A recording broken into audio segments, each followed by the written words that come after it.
The following announcement has been paid for by the New World Order. Out of these troubled times, our fifth objective, a new world order can emerge, a new era. We have before us the opportunity to forge for ourselves and for future generations a new world order. What is at stake is more than one small country. It is a big idea, a new world order. Now we can see a new world coming into view. A world in which there is the very real prospect of a new world order. And that's why I wanted to speak to you today about the new world taking shape around us, about the prospects for a new world order. We don't have to sneak around anymore.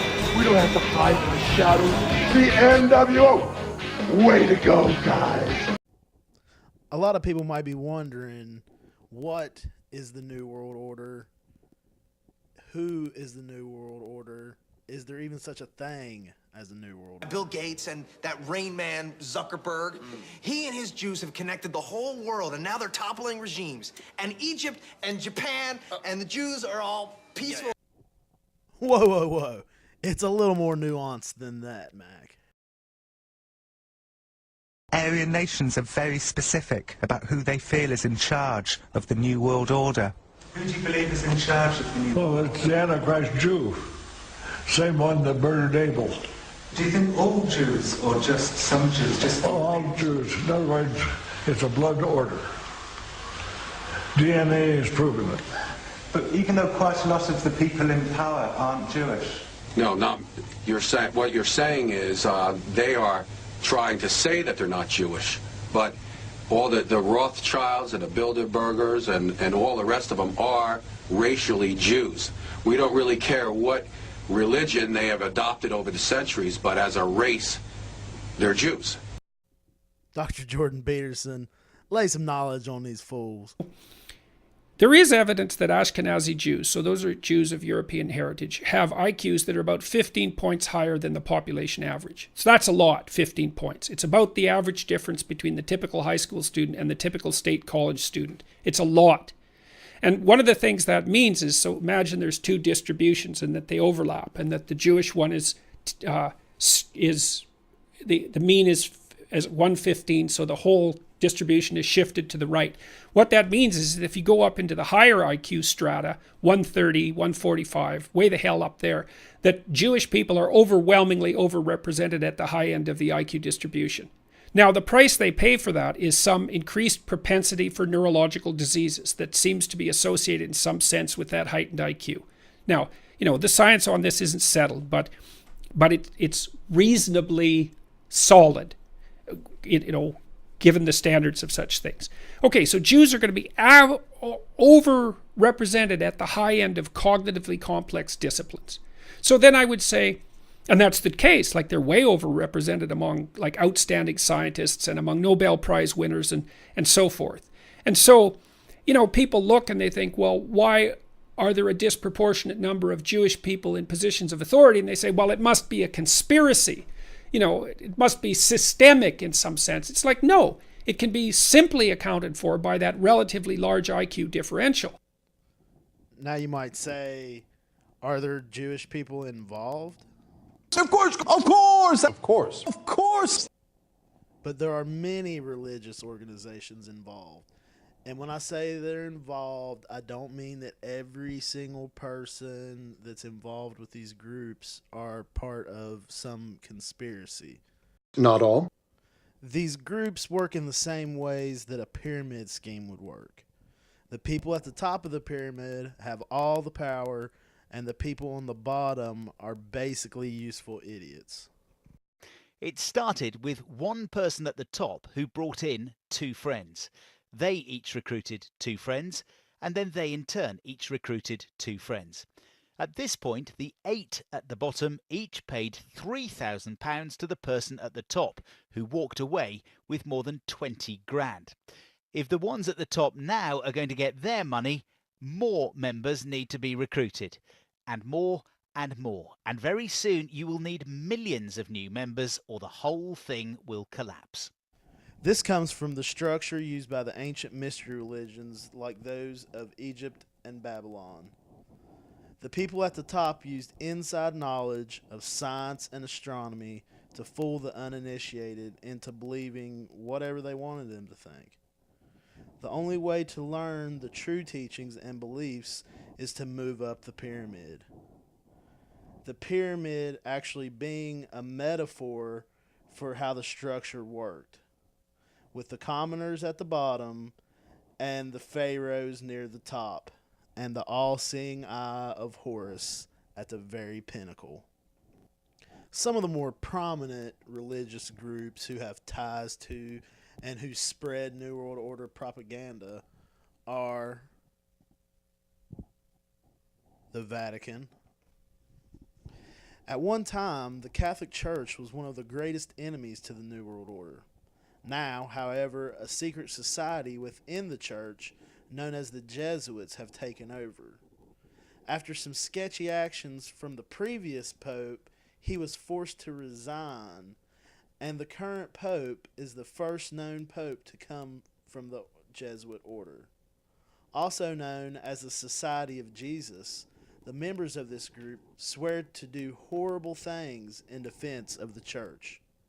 Not for God, not for Jesus, but for the church and the pope, who according to Catholic teachings is able to ban you from ever entering the kingdom of heaven.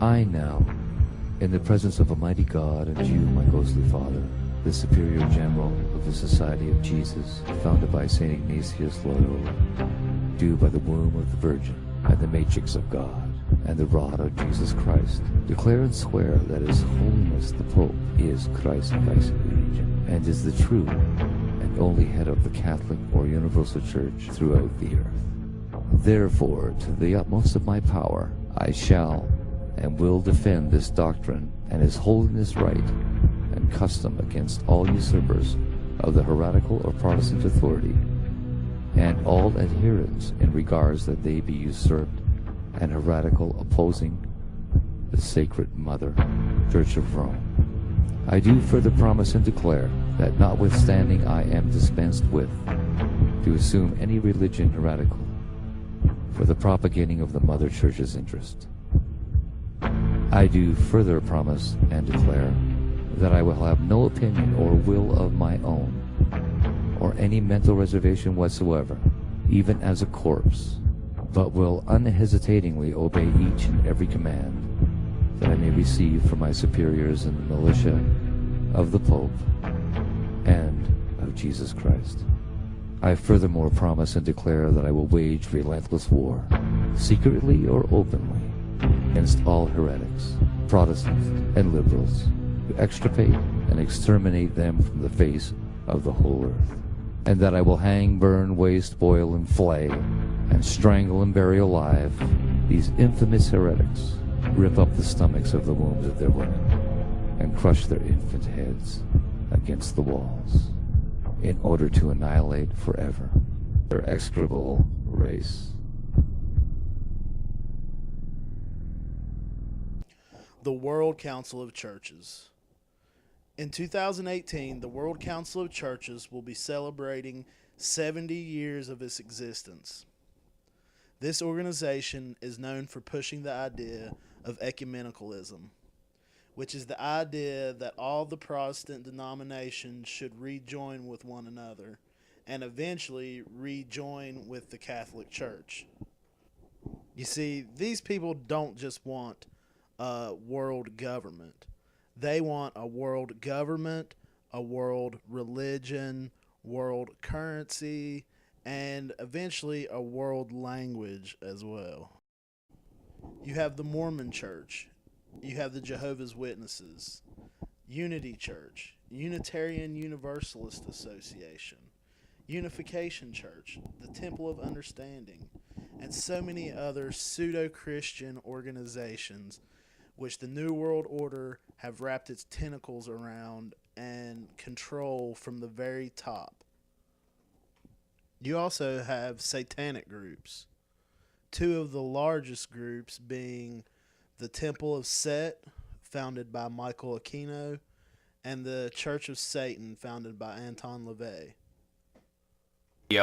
I am a former Satanist. Around 2010, 2011, I was a self-proclaimed independent Satanist. First and foremost, never joined the Church of Satan, never even supported them. To tell the truth, thought it was gimmicky. I'll get into that a little bit. Never joined the Temple of Set with Aquino or any of these people.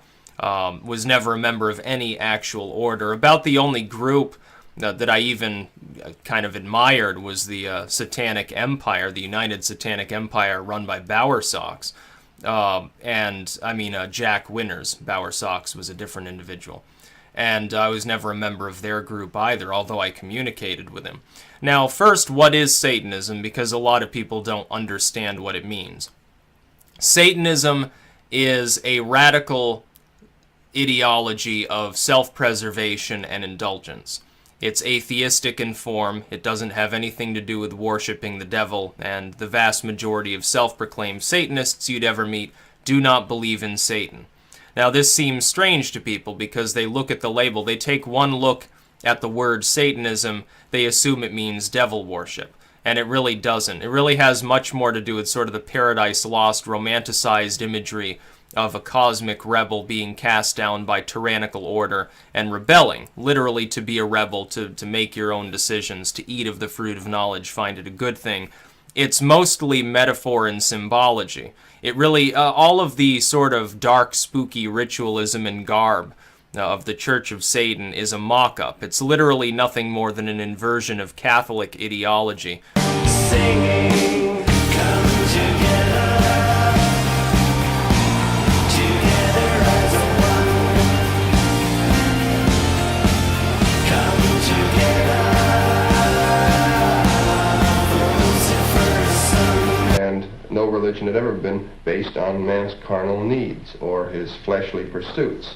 All religions are based on abstinence rather than indulgence. And all religions, therefore, have to be based on fear.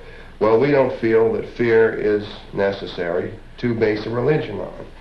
The fact that religions for thousands of years have been telling people what they should do and what they shouldn't do according to the basic whims of a person who might be running the show is very understandable. We're realists, we Satanists, but we also feel that a person has to be good to themselves before they can be good to other people. In our investigation, we discovered that some of Satan's soldiers are also high-ranking officers in the United States military. Here at San Francisco's Presidio Army Base, for example, Lieutenant Colonel Michael Aquino led a double life as a satanic high priest. The colonel's cult is listed in the San Francisco telephone book, and his phone answering machine boasts of his affiliation. This is the Temple of Set. The temple is the only international satanic religious institution fully recognized by the United States government. Indeed, the Army does officially recognize Satanism as a legitimate religion. Even radical Islam at the very top is controlled by the New World Order. When the Soviets invaded Afghanistan, the United States ended up arming future enemies. To be fair, we had helped to create the problem we're now fighting. How? Because when the Soviet Union invaded Afghanistan, we had this brilliant idea that we were going to come to Pakistan and create a force of mujahideen, equip them with Stinger missiles and everything else to go after the Soviets inside Afghanistan. And we were successful. The Soviets left Afghanistan, and then we said, great, goodbye, leaving these trained people who were fanatical in Afghanistan and Pakistan, leaving them well armed, creating a mess, frankly, that at the time we didn't really recognize. We were just so happy to see the Soviet Union fall, and we thought, okay, fine, we're okay now. Everything's going to be so much better. Here, the people we are fighting today, we funded 20 years ago. And we did it because we were locked in this struggle with the Soviet Union. They invaded Afghanistan, and we did not want to see them control Central Asia, and we went to work. And it was President Reagan, in partnership with the Congress, led by Democrats, who said, you know what, sounds like a pretty good idea. let's deal with the ISI and the Pakistani military, and let's go recruit these mujahideen, and let's get some to come from Saudi Arabia and other places, importing their Wahhabi brand of Islam so that we can go beat the Soviet Union. And guess what? They retreated, they lost billions of dollars, and it led to the collapse of the Soviet Union. So we then left Pakistan. We said, okay, fine, you deal with the stingers that we've left all over your country. You deal with the mines that are along the border. And by the way, we don't want to have anything to do with you. In fact, we're sanctioning you.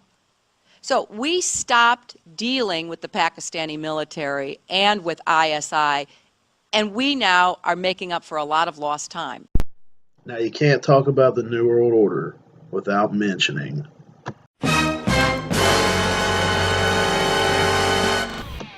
the Illuminati. Whatever you may think of the Illuminati today, there is a historical record of a secret group within Freemasonry. In 1798, a book was written by John Robson, a professor of natural philosophy at Edinburgh University in Scotland, exposing the group and some of their secret writings. The book's full title is Proofs of a Conspiracy Against All the Religious and Governments of Europe Carried On in the Secret Meetings of Freemasons, Illuminati, and Reading Societies, also known as Proofs of a Conspiracy. A copy of this book was sent to George Washington, where he responded that he was well aware of the Illuminati and quite sure that it had made its way to the New World. The Library of Congress contains a handwritten letter by President George Washington where he wrote to another individual explaining that he believed that agents of the Illuminati had infiltrated America and were working within the lodges of Freemasonry. This is particularly interesting because the mainstream media, who will cover the Illuminati occasionally on the History Channel and different shows, will claim that the Illuminati was disbanded after they were discovered and stamped out in 1785, 1786, after they were discovered. And in Proofs of a Conspiracy, we see that Adam Weishaupt, the founder of the Bavarian Illuminati, again, just an extension, a modernized version of the ancient mystery schools and the Jesuits, he had plans that if they were ever discovered and exposed, that he would revive the order even stronger within a year. So in the Library of Congress, you can find this scanned copy of the letter where they do hold the original. And it's very hard to read, but there is a transcription up here. It becomes clear that when President George Washington is writing to this individual, he says, in a previous letter he was writing some things, and he says in this one, "It was not my intention to doubt that the doctrines of the Illuminati, the principles of Jacobinism, had spread to the United States.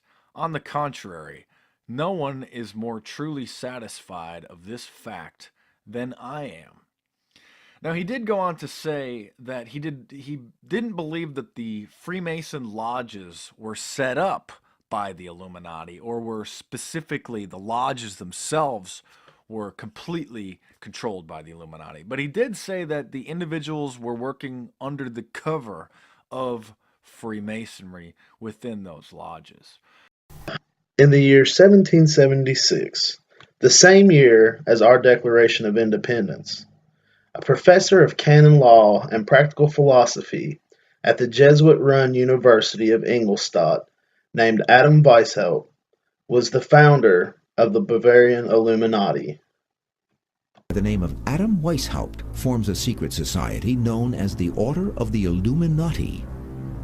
The Illuminati were a small group that attempted to apply the ideals of the Enlightenment. They tried to create a just society in a corrupt world, and they wanted to do this all in a private way. Within a few short years, the Illuminati grows to over 2,000 members from throughout Europe. The organization claims to be a forum for free thinkers to discuss political change. But to the rulers of Europe, it is a subversive secret society, and the Illuminati is suppressed just 8 years after its inception in 1784. The Illuminati were simply closed down by the ruler in Austria. And that was that.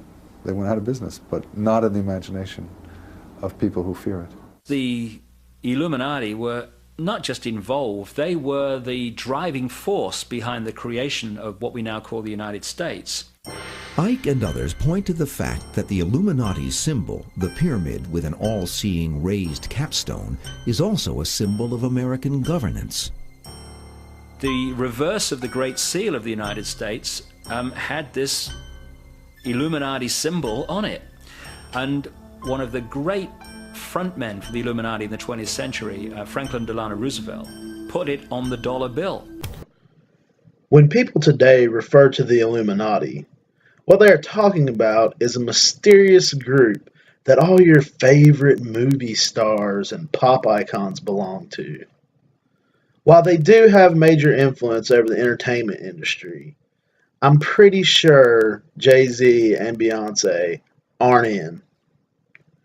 You have to understand, we are talking about the 0.001%.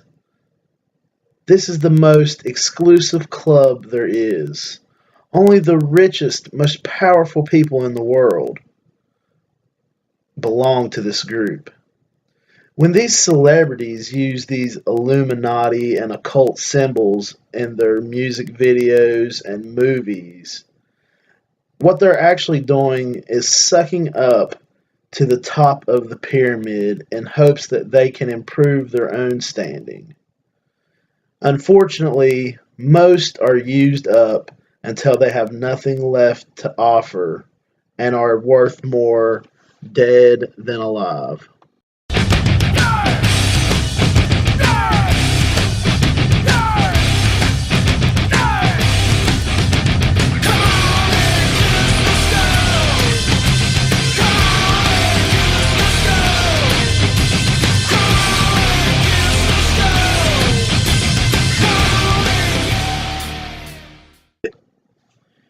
In 1832, two senior classmen at Yale University co-founded the Order of the Skull and Bones.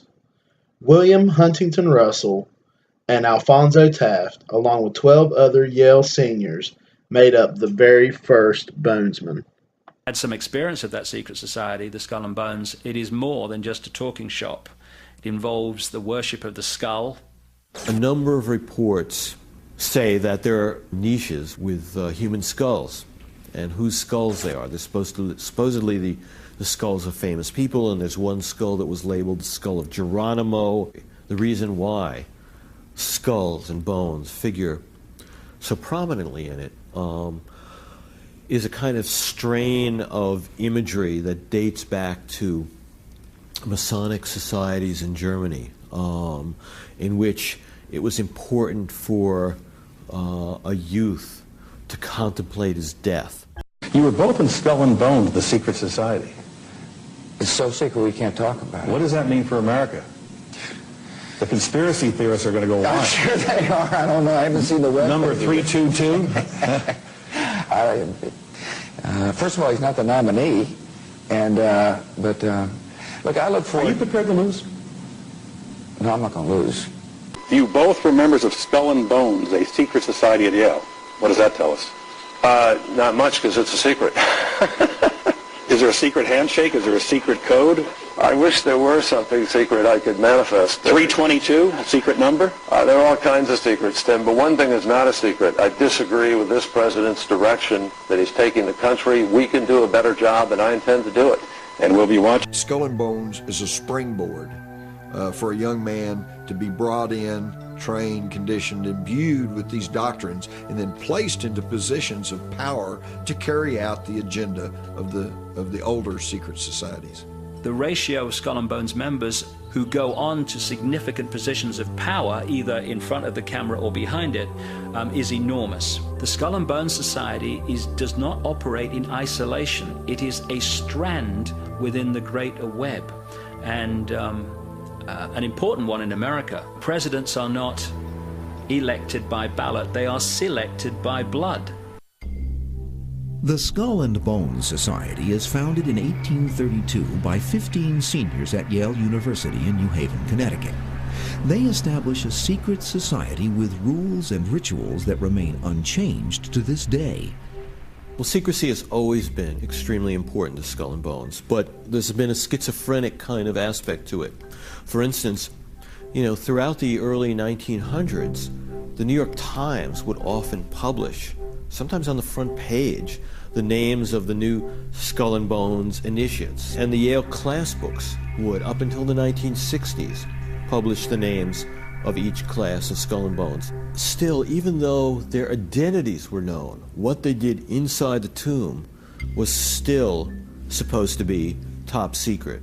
The tomb is the Skull and Bones Clubhouse, a 3-story, almost windowless brownstone on High Street.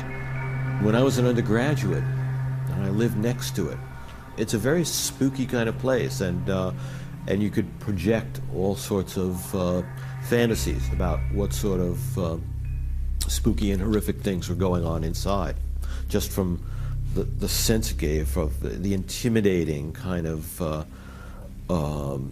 aura it had. 10 years after he graduates in 1968, Ron Rosenbaum sets out to penetrate the confines of this secret society. You would hear all sorts of stories about the initiations that went on, the kind of horrific psychodramas that they would put the initiates through. You were supposed to be able to hear screams, blood-curdling screams coming out of the tomb of Skull and Bones. And there were tales of strange sexual confession encounter groups, guys lying naked in coffins, wrestling in mud piles. Rosenbaum attempts to interview the Bonesmen themselves, but most refuse. Instead, he gathers information from people close to the members, particularly girlfriends who have been given secret information, and some of whom have even been allowed inside. They describe an interior with all the trappings of a late Victorian Gothic fantasy. There is heavy, dark furniture, medieval armor, animal heads, and everywhere there are skulls and bones, including a skeleton bonesmen call Madame Pompadour. In the year 2000, the radio and internet personality Alex Jones, along with a group of other journalists, snuck inside the secretive Bohemian Grove Club, a men's-only club located in a redwood forest just outside of San Francisco.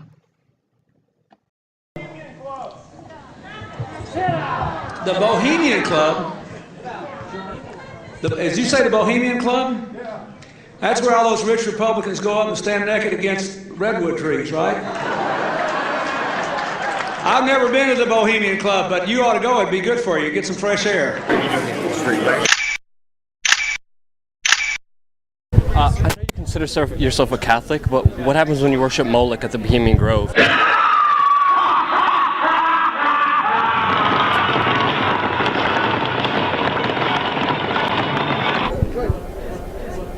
New York Post says that male prostitutes are shipped into the Bohemian Grove.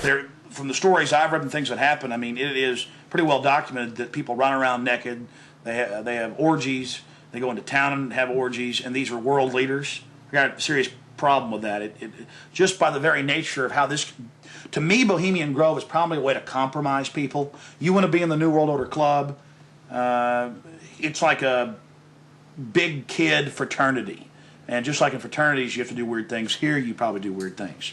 But I got a problem with governors and presidents and prime ministers and corporate chieftains running around and doing this when they have so much power over what happens in the public domain.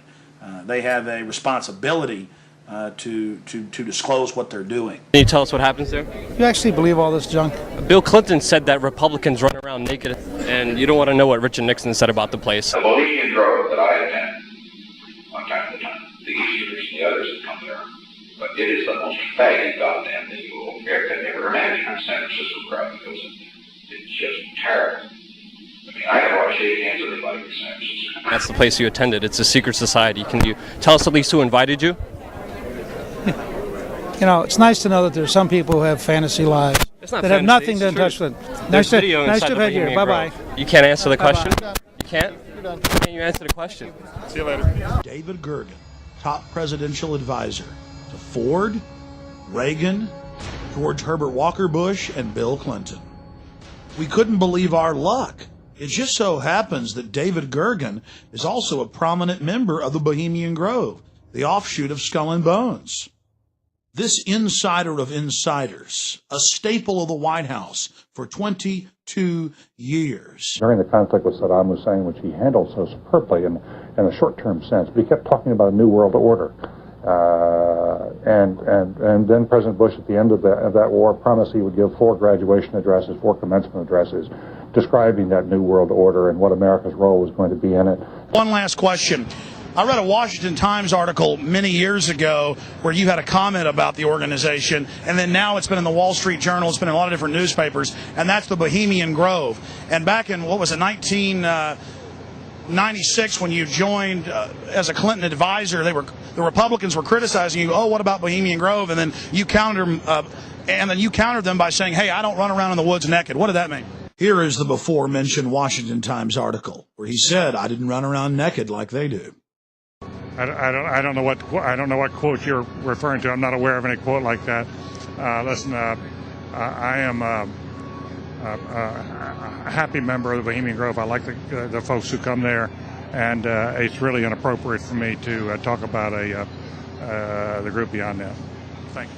Have you been there for the ceremony with the cremation of care? Frankly, I don't think that's something I need to talk to you about. Great owl of Bohemia, we thank thee for thy adjuration.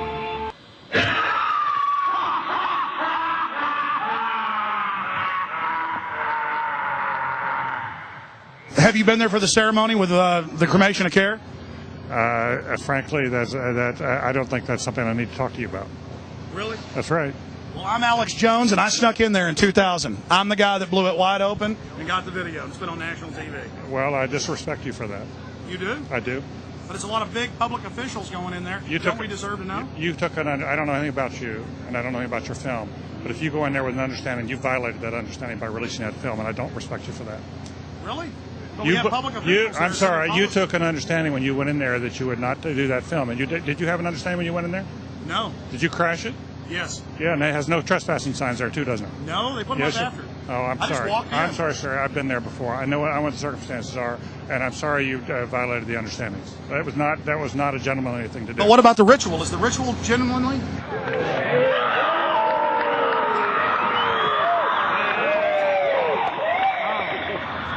Sir, everything I don't owe you this comment. I know. I appreciate it. This is what's called ambush journalism, and I disrespect you for that as well. So thank you ever and goodbye. been in the ritual? It's none of your damn business. Oh, that's right. Listen.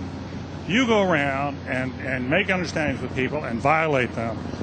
You ambush people on the streets, and that's inappropriate form of journalism. If you wish to practice that, that's fine, but don't ask others to respect you for it.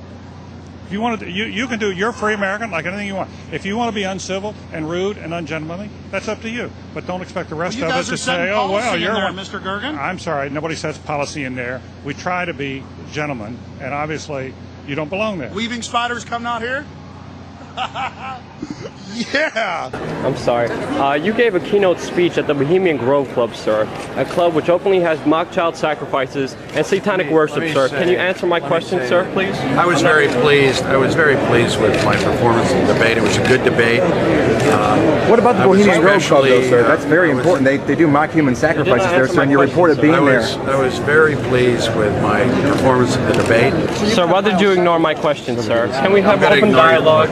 If you want to be president, let's have an open dialogue about this. You just ignored me, sir. It's not nice. It's not. It's running up a storm about that Bohemian Grove over there. Human sacrifices, a male prostitute shipped in there yearly. I sure like to know what goes on over there. That's respectable stuff. I know, isn't it? It's disgusting. what you're doing is not news. Oh, I'm sorry. I thought you were talking about what the governor does over the yearly at Bohemian Grove. This is about the debate. This is not an open news conference. Right. Well, with the governor, there's never an open news conference. He talks about AIDS and healthcare and the same stuff over and over. Governor, Bohemian Grove, actually, you said before that did you or did you not attend Bohemian Grove in San Francisco? You've been ignoring this question for 3.5 years. Horrible as this is, the strange allegations surrounding Hunter S. Thompson get much, much worse. A man named Russell E. Nelson, who was the personal photographer of the accused pedophile Lawrence E. King, Larry King, from the 1980s Franklin cover-up child abuse scandal in Nebraska, alleges that Hunter S. Thompson offered him $100,000 in 1998 to shoot a snuff film involving a child. Rusty says he turned the offer down. The snuff film, if you're unaware, is when someone's planned murder is videotaped for the sadistic enjoyment of the people who like to watch real-life murders.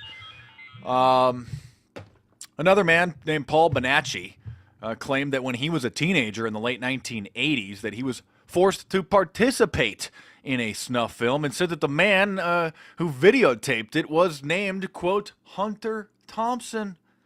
What's even more disturbing is that Paul Bonacci says that this alleged snuff film was supposedly shot inside the Bohemian Grove, and he led his attorney, former state senator, author of the Franklin cover-up, John DeCamp, to the front gates of the Bohemian Grove in the mid-1980s. Now, everybody is familiar with the Bohemian Grove, seeing the photos and seeing the footage, but back in 1988, hardly anybody knew about this, and how could a young teenager have led somebody, his attorney, to the front gates? Making the Hunter S. Thompson allegations even more bizarre is when he appeared on the David Letterman show, on the Late Show with David Letterman in 1988, pictured here on this scene, November of 1988. The show starts off with Letterman asking him what he likes to do for fun. I like to kill. And when you say kill, you're talking about what, neighbors? What? We don't want to talk about shooting people, do we? No, but you're teasing when you say you like to kill, right? Yeah. No, I'm not teasing. I used to like to kill. When I realized that I was hunting in order to kill. You like hunting? I quit. Well, I did. I quit. Yeah. But I know that when you... But I quit because I realized I was not hunting for meat. I was hunting because I like to kill. Yeah. Have you talked to anyone about this stuff? He starts talking about George Bush, who was running for president at the time, and Thompson appeared to say, I've been to Hillbilly, which is the name of the Bush's camp in the Bohemian Grove. Each of the approximate 120 different camps within the Grove has a different name. Each camp has around a dozen or between a dozen to 100 different members. And so he appeared to have mumbled that he had been to the Hillbilly Bohemian Grove camp. Hunter S. Thompson named his estate, his property, Owl Farm. Some people believe after the Bohemian Grove. And with Paul Bonacci alleging that Hunter S. Thompson was inside the Bohemian Grove, and Rusty Nelson's claims of being offered $100,000 by him to allegedly shoot a snuff film, many people are led to believe that he was hanging out with some sex magic practicing Illuminati members for the thrill of it, similarly to how he hung out with the Hells Angels a few decades earlier. A lot of people in the world right now. It's almost 8 billion or counting. Well, you know the Bilderbergs have a plan to depopulate the world by 33 1/3%. Yeah. Yeah, so... Doesn't matter at all. Dude, Hillary Clinton goes to those Bilderberg meetings. That's like the Illuminati stuff, right? She probably hooked up with some guy wearing like a goat's head, and then she goes out on TV and she's talking to people who drive snowplows, like she can relate to them. The Bilderberg Group, as I understand it, and believe me, I'm not an expert on it, it's a meeting that took place in 1954 at the Bilderberg Hotel in Holland. And it's the elite of our society, the power brokers, whatever you want to call them, presidents, corporate heads, whatever they may be. They get together once a year at a hotel and supposedly figure out what's going to happen in the world. Each year, the list of attendees at the Bilderberg Group reads like a who's who of the ruling class. Just a small sample of some of the people who attend are David Rockefeller and Henry Kissinger, who have both been regular attendees for decades and helped finance the group, as is shown on their tax returns. At a 1991 closed-door meeting of fellow internationalists, billionaire and former CFR chairman David Rockefeller praised his media allies. But his confidence that his words would not leave the room was later broken. We are grateful to the Washington Post, the New York Times, Time Magazine, and other publications whose directors have attended our meetings and respected their promises of discretion for almost 40 years. It would have been impossible for us to develop our plan for the world if we had been subject to the bright lights of publicity. But the world is now more sophisticated and prepared to march toward a world government. Kissinger served as National Security Advisor and Secretary of State under Presidents Nixon and Ford. And while serving in the administrations, he flagrantly violated U.S. law time and time again in Laos, Bangladesh, Cyprus, East Timor, and Chile. In a Media Roots article titled Why Henry Kissinger Should Be Tried at The Hague, author Andy Piaskik talks about how Kissinger was one of the chief architects of the U.S.-backed coup in Chile. Followed was 16 years of oppression, torture, and death under the fascist regime of Augusto Pinochet, along with the steady flow of resources and profits to multinational corporations.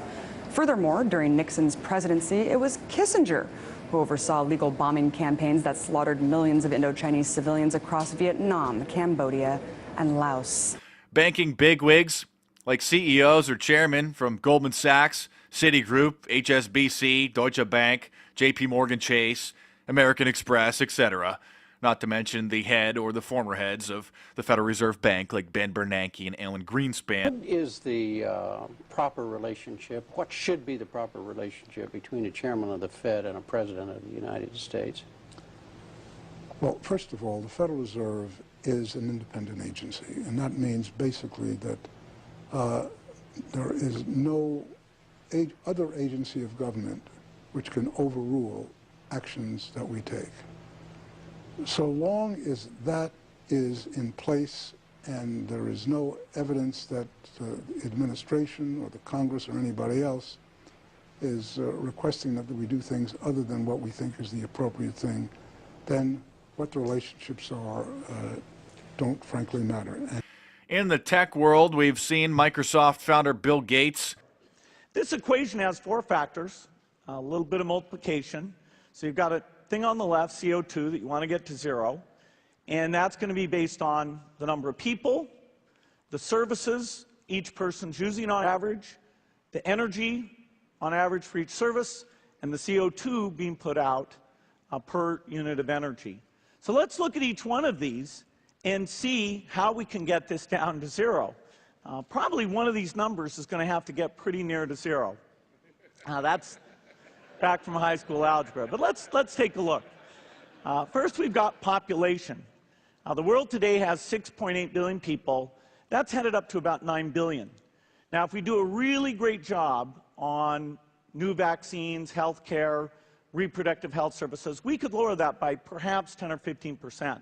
Google's executive chairman Eric Schmidt, Jeff Bezos, CEO of Amazon, just before buying the Washington Post in 2013, by the way. The CEO of IBM, Peter Thiel, founder of PayPal. Blockbuster revelation by tech billionaire Peter Thiel, admitting he is behind the campaign against Gawker, including that monster lawsuit by Hulk Hogan. Right, billionaire Peter Thiel, who made his fortune creating PayPal and is one of the very first investors in Facebook, is speaking out, sharing details about why he spent millions of dollars financing Hulk Hogan's winning case against Gawker Media. Silicon Valley billionaire Peter Thiel revealing to the New York Times overnight why he shelled out about $10 million for the courtroom takedown of Gawker by Hogan, whose real name is Terry Bollea. After Gawker published the 2007 article outing Thiel as gay, he told The Times, "I saw Gawker pioneer a unique and incredibly damaging way of getting attention by bullying people, even when there was no connection with the public interest."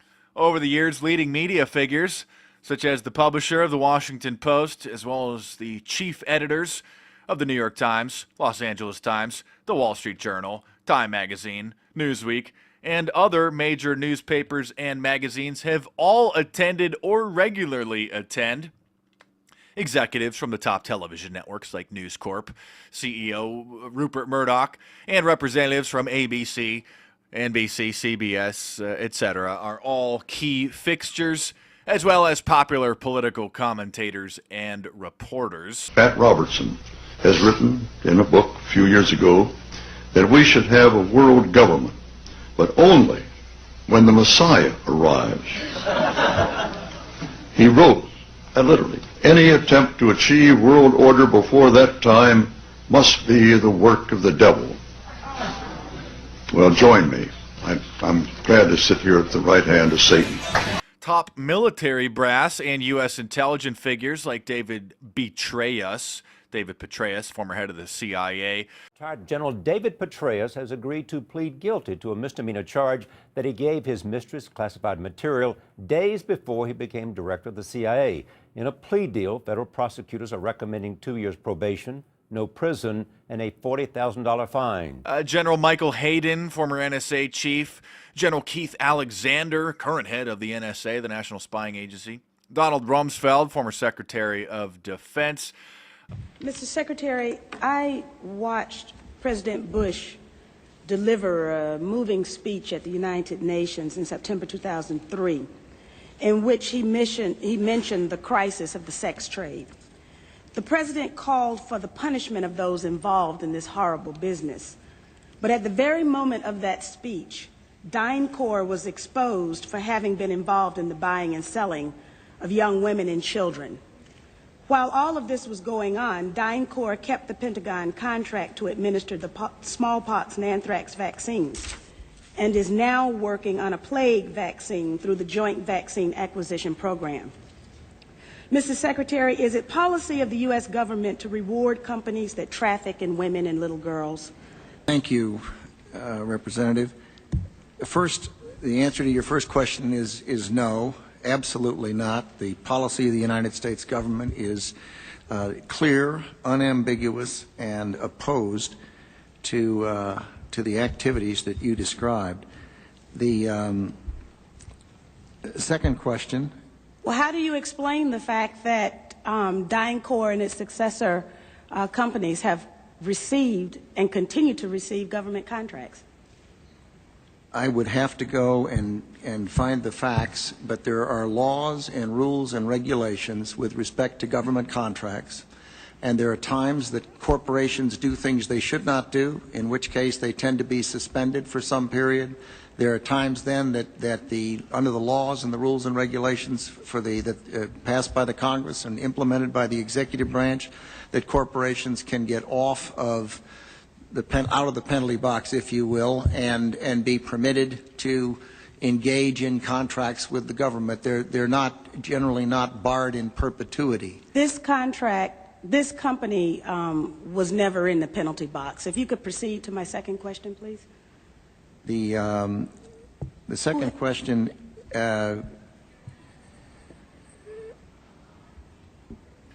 Top American politicians like Secretary of State John Kerry, he's also a member of Skull and Bones, by the way. Senators John Edwards, Tom Daschle, Chuck Hagel, Hillary Clinton, etc. have all attended, as well as members of British Parliament and European royalty. Even Presidents Clinton and Ford before they were elected. No seated president ever attends, by the way, because their schedule and whereabouts is so closely monitored that they couldn't risk bringing so much attention to the event. Could all these globalist movers and shakers be getting together just to have coffee and hang out? Or, as many believe, could this think tank be a place where an elite consensus is arrived about how to best maintain and expand their power and influence? This is the global government. They are setting the world agenda. Inside right now, they're deciding on whether or not there will be a war with Iran, whether or not taxes will increase, whether oil prices will be suppressed. Veteran newspaper reporter Jim Tucker has been covering the Bilderberg meetings for over 30 years. 120 of the world's most powerful men, heads of state from Europe, high officials of the United States government. First heard about Bilderberg in 1975. And I said, I don't believe it. Who in hell's Bilderberg? And why is it so secret? Why does it have armed guards outside? Why is it sealed off? The newspapers totally ignore it. The reason they want secrecy is because they're doing evil. Evil is done under the cover of darkness. Good works are done in the sunshine. Since then, I've never stopped pursuing Bilderberg or the whole international gangster organization. Hey, is the hotel open? Is Bilderberg meeting here this weekend? So, Jim, you got the list? Yeah. That's the part that's been on our ass? Yeah. Some shots were fired, but they were far above my head. Well, they're very likely Bilderberg boys. And only an educated, informed public can stop them in their tracks. Although these are some of the more important groups, they are not the only groups involved in the formation of a New World Order. You have groups such as the Trilateral Commission. According to their website, the Trilateral Commission was founded in 1973, bringing private sector leaders together to discuss global issues. This organization filled a crucial gap in communication between Europe, North America, and Asia. Originally, the founders envisioned a need for closer cooperation in an era of increasing interdependence as the U.S. lost some of its old influence. Nowadays, the common term for this sort of interdependence is globalization. Trilateral Commission is a small group with around 390 members. The commission was founded by David Rockefeller. During this time, he was also running the Council on Foreign Relations, another elite international organization. The first trilateral group included carefully screened private citizens. In fact, one of the commission's rules prevents members from holding public office during their membership. This doesn't mean they can never hold public office. After all, Paul Volcker was a trilateral member until he became the chairman of the Federal Reserve. After his term as the chairman was over, Volcker returned to the commission. Jimmy Carter was also involved with the Trilateral Commission, and when he became president, he picked several commission members to serve under his administration. This organization has also held the ear of other presidents. Although Ronald Reagan did not initially approve of the organization, he did eventually come to see the value of the group, inviting trilateral members to the White House in 1984. The Council on Foreign Relations, or better known as the CFR. In Texas, and this question is for Ron Paul. Now, I've met a lot of your supporters online, but I've noticed that a good number of them seem to buy into this conspiracy theory regarding the Council of Foreign Relations and some plan to make a North American union by merging the United States with Canada and Mexico. These supporters of yours seem to think that you also believe in this theory. So my question to you is, do you really believe in all this? Or are people just putting words in your mouth? Paul, 90 seconds. Well, it all depends on what you mean by all of this. The CFR exists, the Trilateral Commission exists, and it's a, quote, conspiracy of ideas. This is an ideological battle. Some people believe in globalism, others of us believe in national sovereignty. And there is a move on toward a North American Union, just like early on there was a move on for a European Union, and it eventually ended up. So we had NAFTA and moving toward a NAFTA highway. These are real things. It's not somebody made these up. It's not a conspiracy. They don't talk about it, and they might not admit about it, but there's been money spent on it.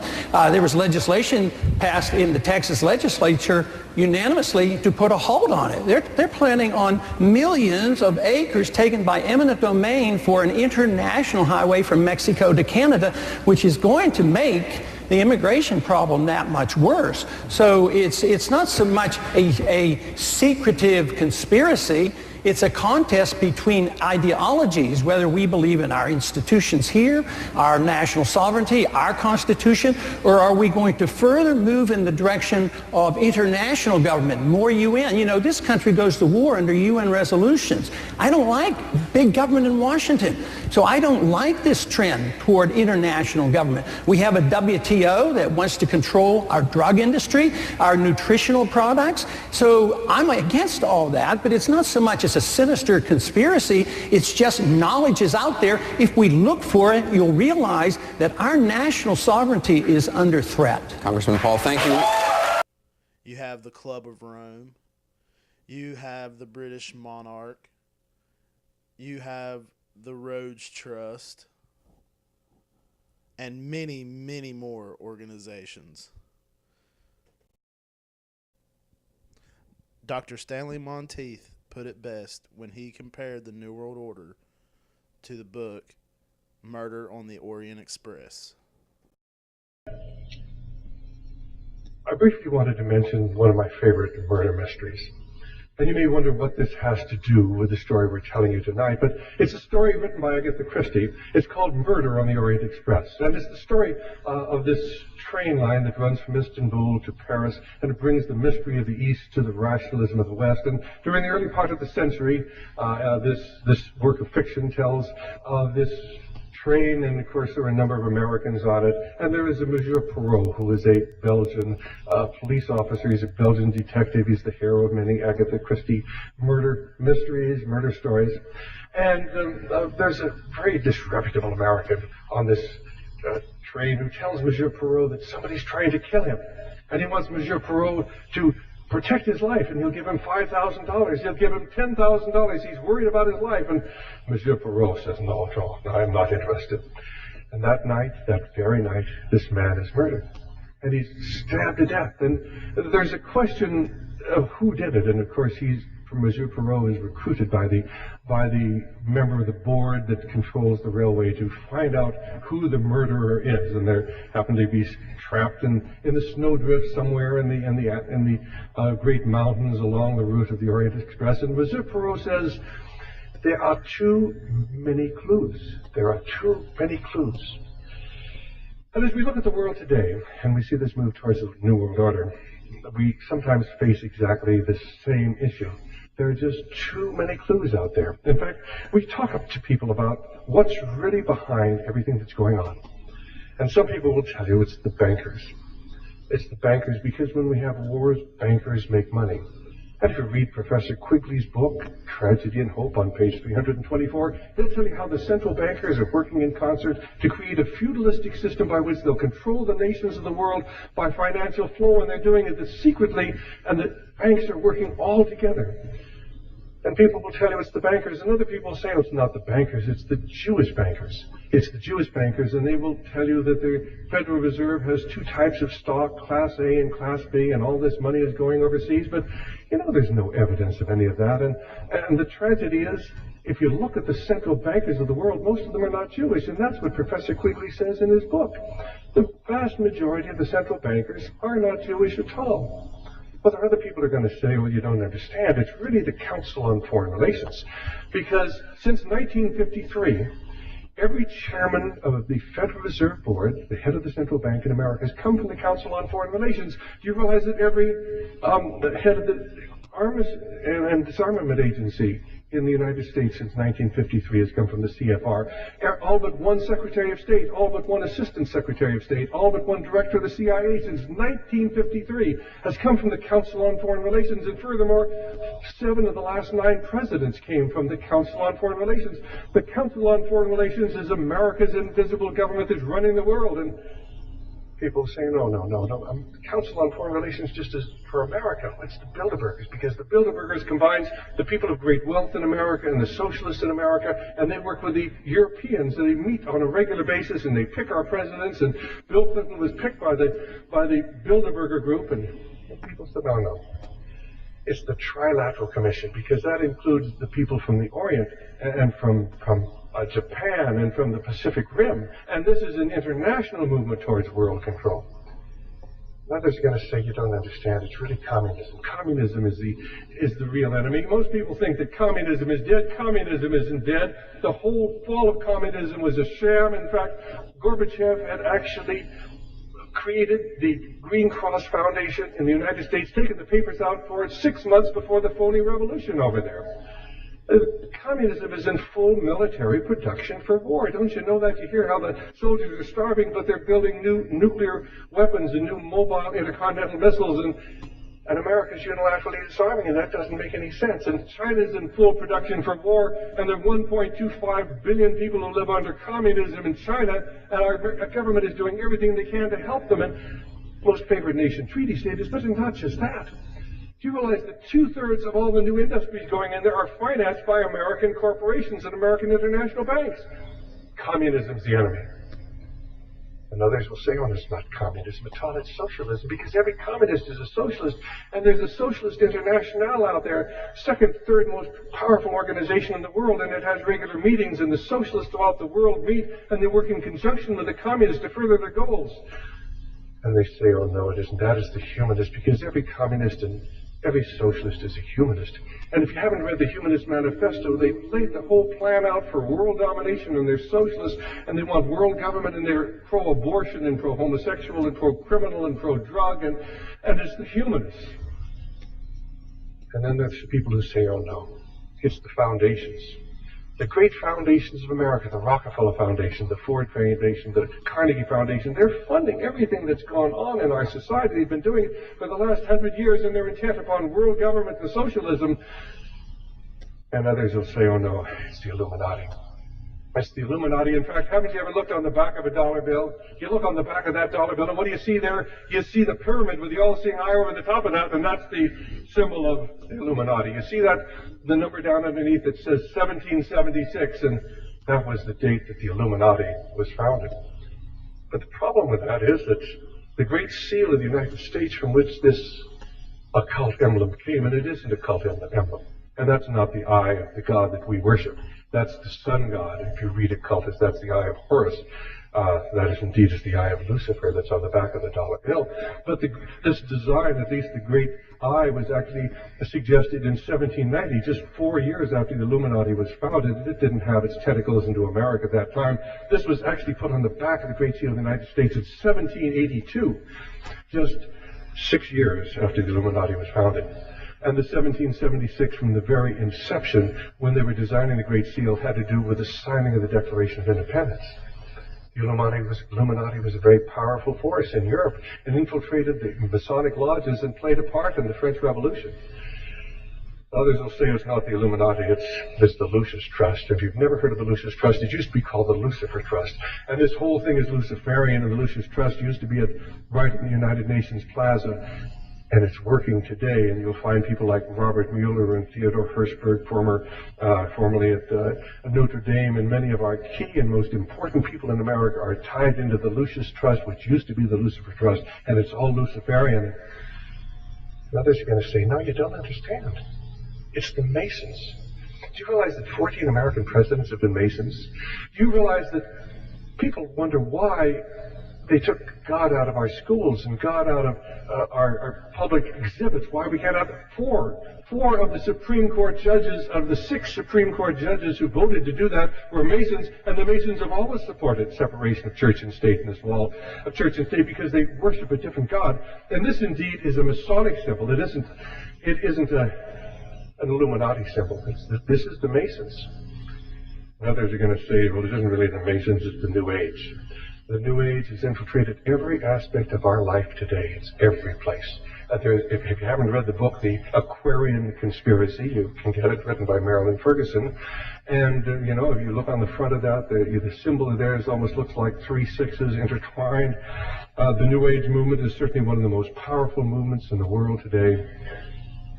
And then there's others who'll say, oh no, it's the oligarchy. It's the ruling houses of Europe. These are the royal blood that's been there for years, working behind the scenes, because one of them eventually will become the king of Jerusalem, who will be the Antichrist. And then there's the story of the Priory of Sion, which was supposedly a secret society that's been written about in a book called Holy Blood, Holy Grail, and they claim that this secret society goes back to the bloodline of the union of Jesus Christ and Mary Magdalene. And of course this is totally blasphemous, but there are really people who believe that the Priory, the Sion, and their Moravian kings and Moravian lines go into the Habsburgs and into Prince Carlos of Spain, King Carlos of Spain. And then of course there are others who really believe that we're dealing with the Rosicrucians. The Rosicrucians come out of the mystery religions. It's a powerful secret society. It has branches right over in San Jose, in California, in the East, all throughout America. There are others who tell you it's the Skull and Bones Society. After all, George Bush came from there. William Buckley came from there. Ties into the Central Intelligence Agency, secret society out of Yale. Other people, of course, will tell you it's Theosophy. Madame Blavatsky's secret society. has their headquarters up here in Ojai, back in Wheaton, Illinois. It has tentacles into every aspect of our society. There are others who tell you it's really the UFOs and those foreign little critters who are here beaming ideas down into our minds. And I'm reminded then of what Monsieur Perot did as he analyzed what was happening on the Orient Express. And of course now they're trapped in a snowdrift, and he's talked to all of the various suspects, and every single one of them had a motive for killing this American. And of course he is totally puzzled. There are too many clues. Everybody there has a motive. There are too many clues, because all of these groups have motivations for a world government.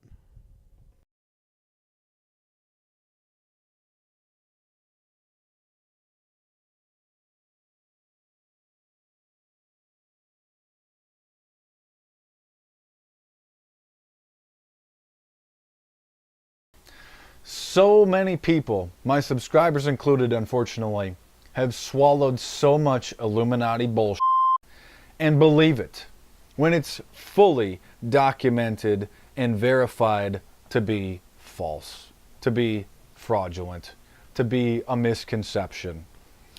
But it is more fun for most of the audience to believe the bizarre, sensationalistic bullshit. There's plenty of verifiable, legitimate proof and evidence confirming a lot of Illuminati allegations. Some really bizarre stuff that seems on the surface to be completely ridiculous, to be a complete conspiracy theory or a hoax that can be verified and documented. Want the FCC to save the internet. The FCC works for the big corporations, and they help consolidate media down to 4 companies, and they always have, and they always will, and the big corporations couldn't get it done. So they had the FCC come in like it was going to save it, and now they're going to have a 2-3 year battle and carve it up. But we've got a public with an attention span of about 6.5 minutes. It used to be about 15, 20 years ago. Soon they're talking about attention spans being a minute long. So those of us that have long attention spans, those of us that are into facts, we're the enemy. Interpretation was that it's just like fucking, Skull and Bones or yeah, some sort of Harvard club. And, but those are all creepy, right? Yeah, and they want to. There does seem to be amongst the American ruling elites, there does seem to be a proclivity for ritual. Yeah. Maybe amongst the British elites as well. I'm not sure, but that's in itself psychologically interesting. I think secrets too. Right. So it's like, why? Seems to mean something to them, and you can't argue with the success of Skull and Bones. True. Famous alums include Senators John Kerry and John Chafee, to name 2, cabinet secretaries such as Averell Harriman, and 3 presidents, William Taft, George Bush, and George W. Bush. Are you still giving out orders like Memorandum 200, where you said depopulation should be hell? Sir, just a question. I'm not going to go to hell because Memorandum 200, sir. Where did John? Memorandum 200. What about the depopulation? I mean, Memorandum 200. Why are you afraid to talk about your depopulation plan? Why don't you get lost? Why should I get lost? It's serious. Sick person. Sick person. How am I sick? You're the one committing.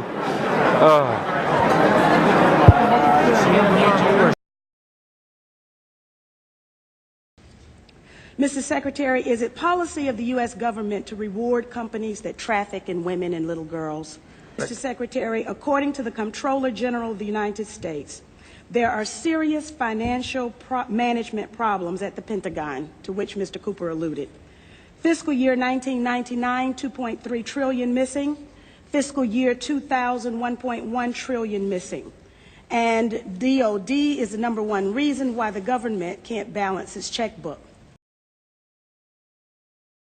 Inherited a recession. George Bush inherited the negative. No, he Let did me finish. Not. Yes, he did. Oh, yes, he did. Wait a minute. Oh, yes, he If did. we sat And here, the negative impact of 9/11. All right. You're telling me that the United States was better off after George Bush or before him? after. Oh, my God. How can you make that statement? I just did. And I'll tell you why. Well, I don't even need to talk to you about it. Listen, then, it's not about Republicans. It's ridiculous. This country was far better off before George Bush than it is after George Bush. Want me to quote you the 9/11 Commission report? For an entire decade, I'm glad I can make you laugh. You for can. An entire when you decade, bring up the 9/11 Commission, that makes me laugh. For an entire, because they didn't investigate nothing. Well, And yet we supported that with our money and our bombs and our troops, and now we're nation building over there, and we may be over there for another 20 years because of the bad policy of NATO that we went along with. And I think we should stop and think about this and said, instead of expanding NATO, instead of getting ready to send another $55 million that we're authorizing today to the Eastern European countries, we ought to ask, has it really served the interests of the United States? And now that's old-fashioned to talk about the interests of the United States. We're supposed to only talk about the interests of internationalism, globalism, one world government. That to talk about the interests of the United States in this city is seen as being very negative. I would say if you talk about U.S. security in the United States of America and our own defense around the country, it's very popular. Thank you. The gentleman has. Where does the term America come from? Some of you all went to the same high school I did. Amerigo Vespucci, the Portuguese navigator, right, whose name became associated with this new world of America. Wrong. Bzz. No. That story came from a monk, German monk, who lived on the Franco-German border back in the 1500s, named Martin Walsemüller. And good old Martin, I don't think he probably ever got more than about 25 miles from his home in his life. But in about 1515, he got access to a printing press, and he wrote a book. And he knew that there was a new world that they called America, and he knew about Amerigo Vespucci.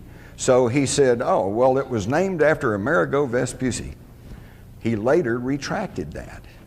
But we don't get his retracting because it was in the book, and the book keeps going on and takes a life of its own, and this is what we all get taught. Now, the point of this is, most of what we think we know, we don't know. And it makes it a crime for our public officials to meet with private citizens to make public policy behind closed doors.